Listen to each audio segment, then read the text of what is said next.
Ito, nandito na naman tayo sa Banawe Red Bee Tire Shop and Auto Detailing. Kulay blue ito pero ayun, iba na yung kulay. Tapos itong loob, ipupul namin, full interior detailing.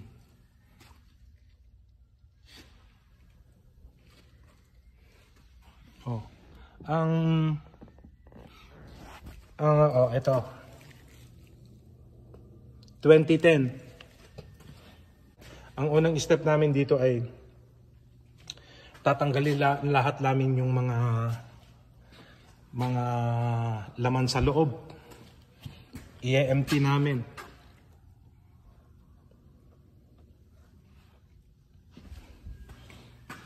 Yan. Ayan yung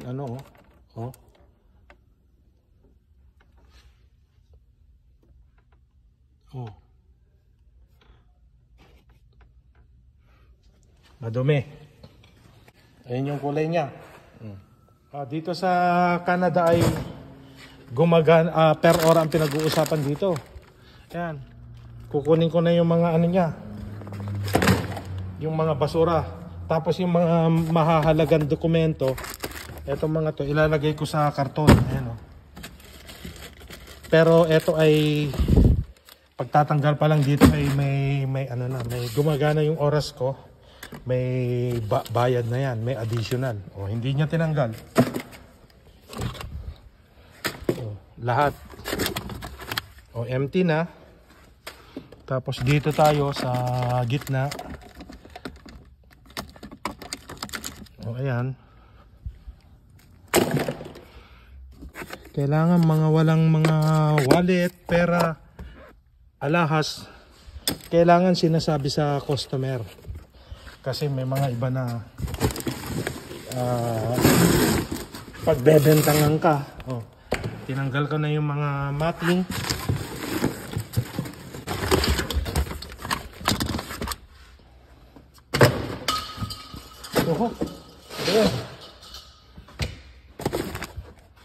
Ayan, dumi. Ito empty na. Ang sumunod ay kinakarwas namin. Kasi kung interior detailing lang yung pagagawa niya, pag hindi mo lilinisan tong labas, ayun ang dumi. Masanda-sandalan mo, mapupunta doon sa mga upuan. Madudumihan din. Kaya kailangan muna namin. Hand body wash. Ito, i-degreaser muna natin.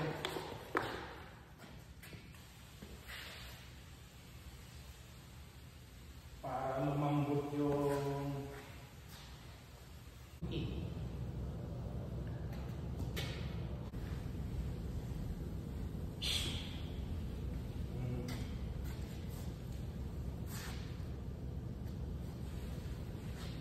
yan, paikot.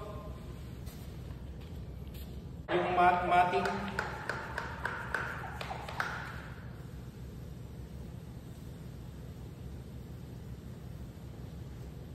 Wow.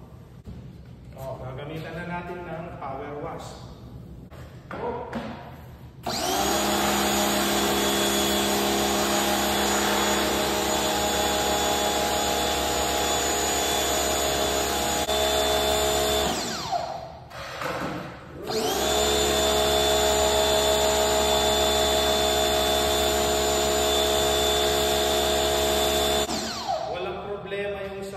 Tubig dito sa Canada, maraming tubig dito, kaya kahit makonsumo ka sa tubig dito, yung nga lang may bayad. Kanya-kanya ito lang yung step ko sa paglilinis. Yan. Ito yung timba ng pang ko dito. Hindi po pwedeng gamitin dito sa taas to kasi yung mga buhangin. May ibang timba akong gagamitin. Dito lang sa mga ano niya, running board at saka gulong ko ginagamit ito paikot. Ayan, yung baba lang muna. Oh. Ayan yung balde na ginamit natin sa goma niya at saka sa running board. Ito na yung pang ano natin ng ano, yung sa isya-shampoo na natin yung buong katawan.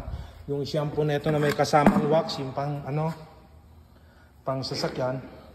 Ito yung timba. Ito yung ano, oh. Gagamitin kong ano niya, pampunas sa ano niya. Pero itong timba, lalagyan natin ng plastic na ganito. Yan. Kailangan nakaganyan.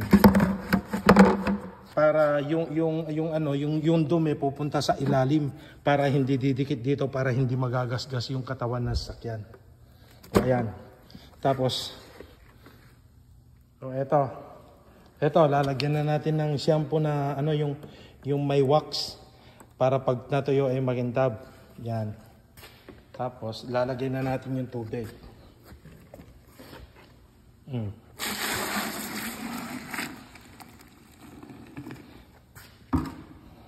Ayan. Umpisahan na natin.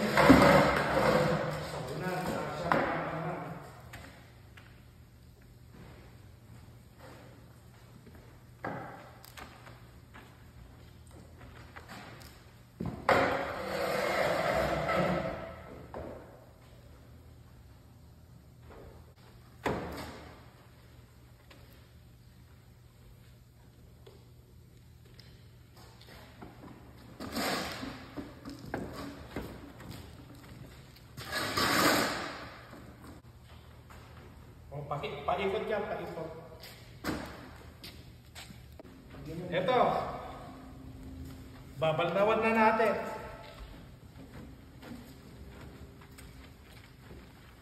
Okay, babaltawan na natin.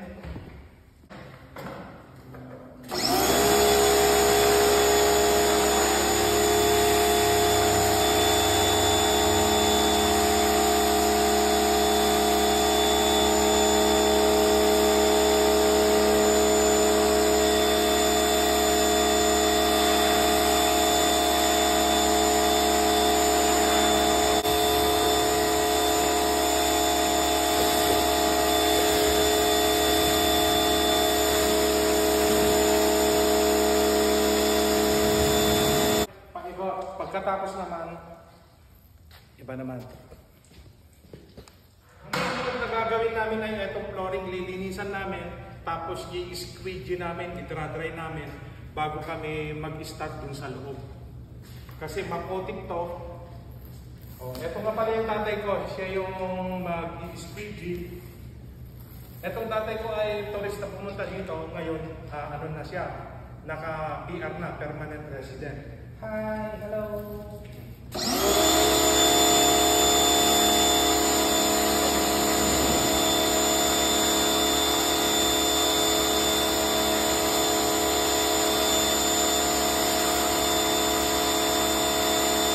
Ayan, i-dry na namin.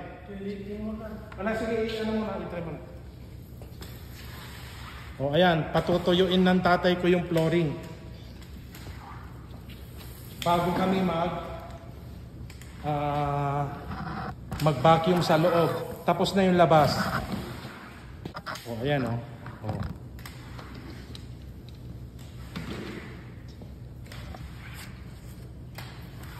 Oh, ayan ang tatay ko oh. Ayaw magpagupit kasi malamig, magpapahaba daw ng buhok. Hello mga kababayan sa Pinas.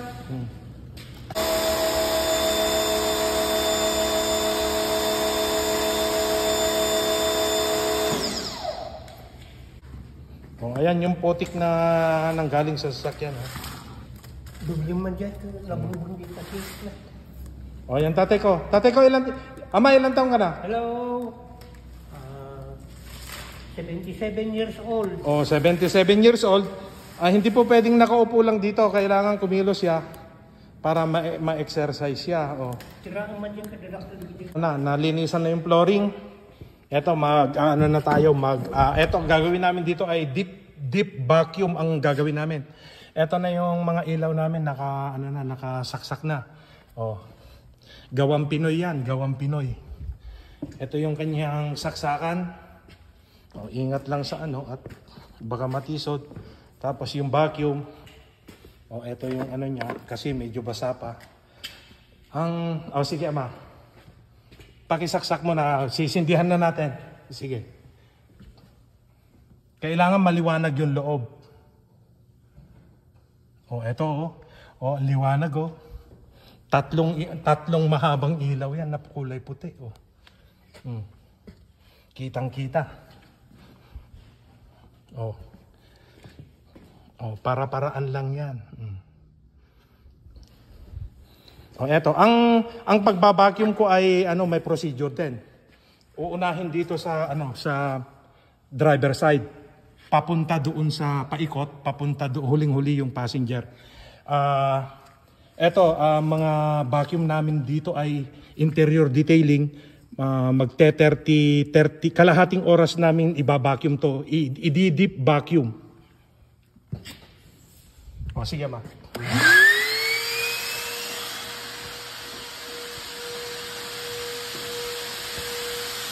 Ayan ang tatay ko.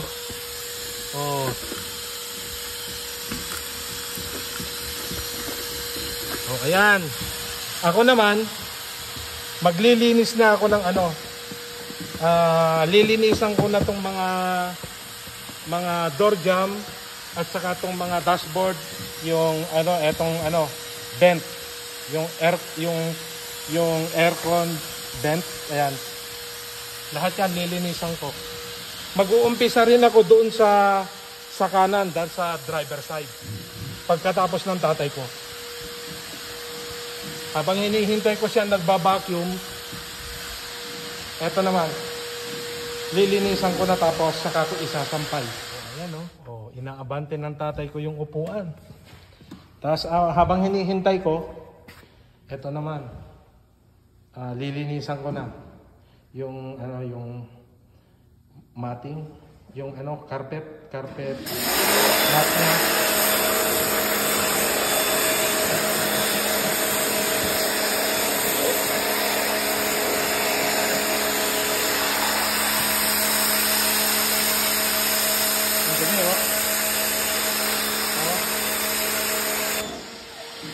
Ito, may drainage din dito.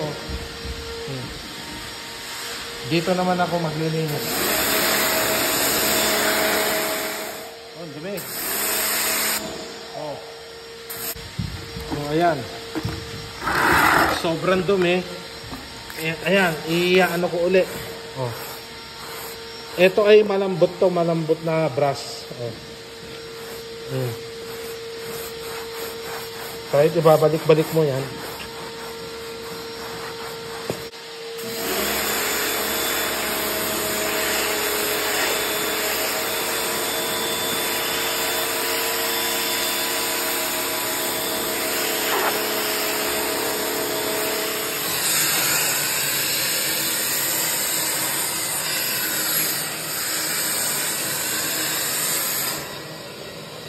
Tirang diyaw.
ayan, tapos na siyang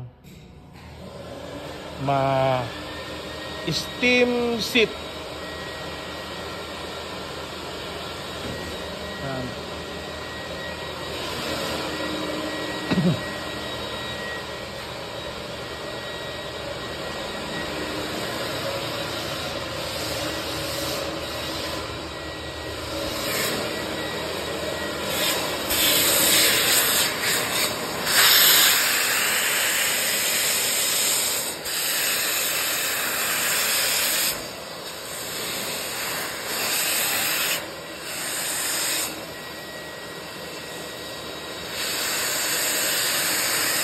Headrest ito, headrest.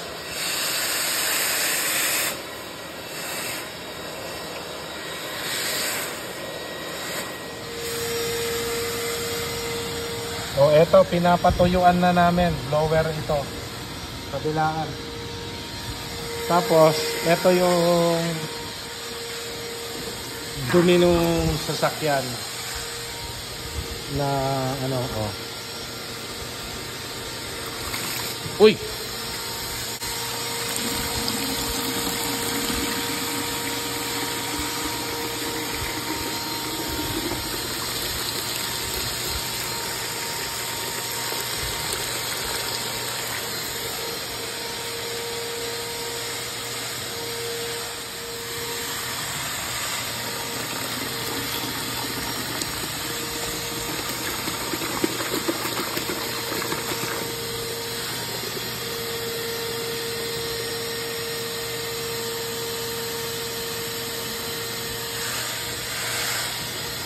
Yan, no?